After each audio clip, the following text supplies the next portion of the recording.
Okay, Kim, whenever you're ready. Hello, Eleanor. Welcome back to the White House. Great to be here. It's been such a long time since I first stepped foot in the House in 1933. It feels like it was just yesterday, but it was 77 years ago. I remember when Franklin and I would invite our children over and we would have a picnic. It was so much fun. Barack and I love to take Sasha and Malia out to the front lawn to play with our dog Bo. I read somewhere that you had 6 children. I can't imagine. Our girls keep us so busy.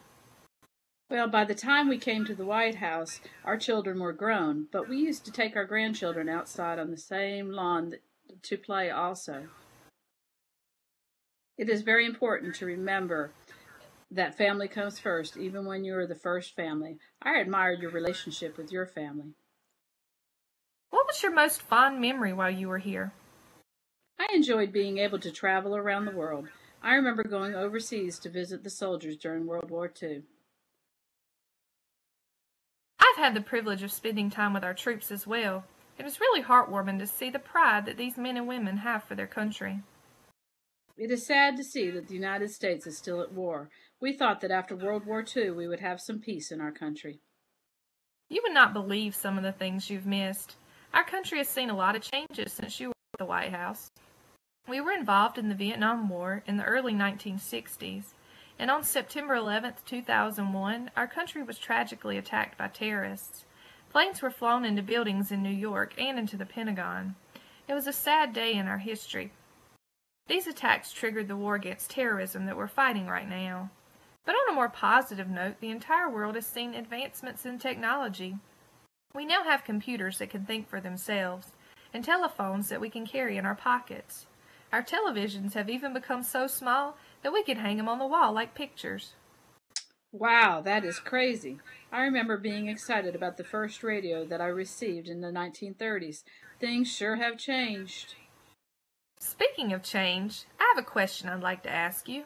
What was it like being the First Lady in 1933? Up until I came into the White House, the First Ladies were expected to be in the background. Franklin's presidency was different because of his polio. His condition limited his mobility, so I was to become his eyes and ears.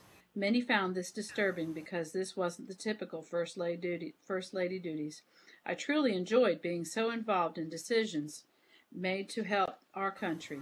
I worked with Wendell Willkie to help start the Freedom House, which helped conduct research and advocate democracy around the world.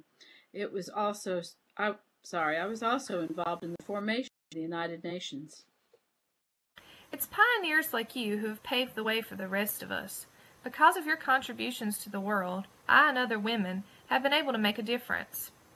It's been great talking with you today. Thank you so much for being such an influential American icon. Oh, thank you for inviting me back. It has been a great joy talking to you.